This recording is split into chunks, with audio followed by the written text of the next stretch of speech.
Hey everyone, my name is Wedge. We're basically halfway done with spoilers, and we've seen a ton of interesting stuff, mainly some cool walkers and more tribal cards than I can shake a stick at. This week, we're starting out with some, well, ridiculous cards. That's all I can really say. Hope you enjoy the video, and if you do, please hit the like button. It's basically a virtual hug, come on. Pyromancer's Goggles is 5 mana for a legendary artifact. You can tap it to add 1 red mana to your mana pool. When that mana is spent to cast a red instant or sorcery spell, copy that spell and you may choose new targets for the copy. We finally get Jaya Ballard's Goggles as an artifact. That's awesome. Also, it's obviously really expensive and meant for Commander. With that in mind, say hello to Melik, Riku, Tibor, and Lumia, and Jaya Ballard herself. The card's hilarious. Once you get it in play, you gain so much value off of practically free spell copies. How is that not awesome? Big fan of the Goggles. I gotta get them in foil. I gotta. Hallowed Moonlight is 2 mana for an instant. Until end of turn, if a creature would enter the battlefield and it wasn't cast, exile it instead, draw a card.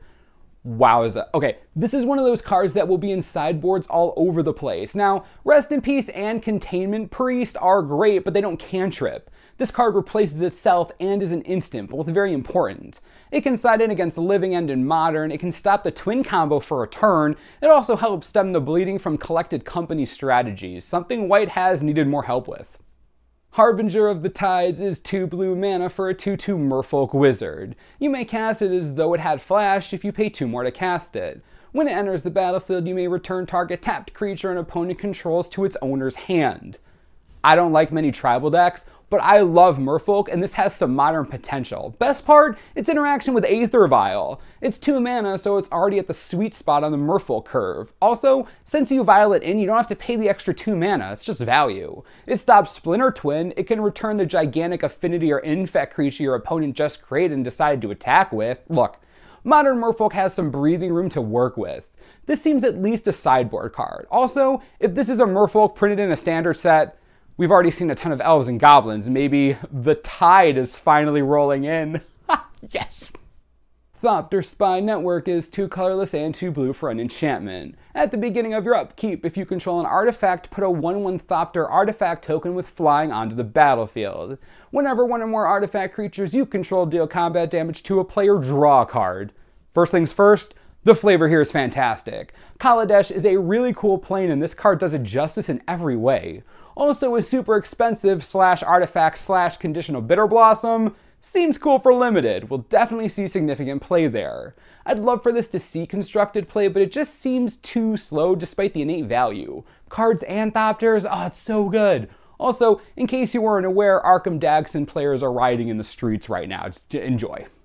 Infinite Obliteration is 1 colorless and 2 black for a sorcery. Name a creature card. Search target opponent's graveyard, hand, and library for any number of cards with that name and exile them.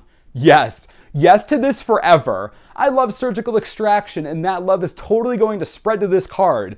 I don't care that it's a sorcery. A spell like this is infinitely more powerful when the meta of a format is pretty static. Right now, Standard is relatively static. We know decks are going to run Siege Rhino, we know they're going to run Courser or Crewfix, we especially know they're going to run Deathmiss Raptor. Infinite Obliteration removes them before they can be a problem, and you get to see your opponent's hand. Again, I know it's sorcery speed, but this is not a card you want to underestimate. I know some of you are going to ask about Modern. Don't think it's good there. 3 mana sorcery is just too slow. Slaughter Games and Surgical Extraction are just much better in that situation. Because we need more goblins, Goblin Glory Chaser is 1 red mana for a 1/1 Goblin Warrior with Renown 1. As long as it's renowned, it has Menace. In other words, it can't be blocked except by 2 or more creatures.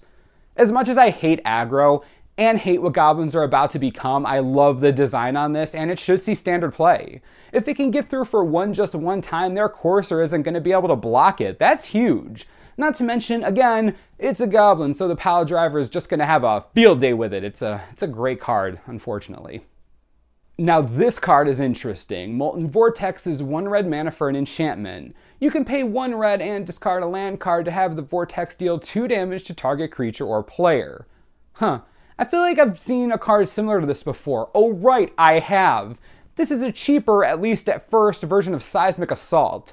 You do get to pay 1 less red, but you need to pay 1 red to activate it each time. The one and only card that should come to mind is Life from the Loam. That's the only real way to make this kind of deck work, basically just a version of the lands deck with Crucible of Worlds and all that jazz. The problem? I'm not sure it's much better than Assault since you have to pay mana to use it. It really chokes your explosiveness, you know? I'll keep an eye on it though.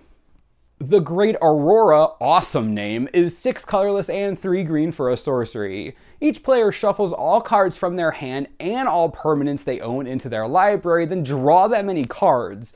Each player may put any number of land cards from their hands onto the battlefield. Exile the Aurora. If any of you know about Lorwyn and Shadowmoor, your flavor senses are overloaded with this card.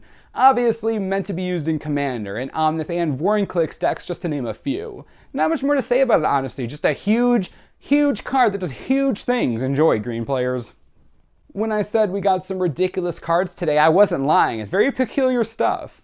Seems like we got a decent amount for Commander and a few modern/standard staples. Overall, a good day for spoilers, as far as I'm concerned. Let me know in the comments what you think about today's cards. You like, you don't like, gonna try to build lands for Modern? I really hope not. Anyways, subscribe for the latest and most reliable Magic Origins spoiler information you could ever need. This is the Mana Source. I'm Wedge. Thanks for watching. We'll see you next time.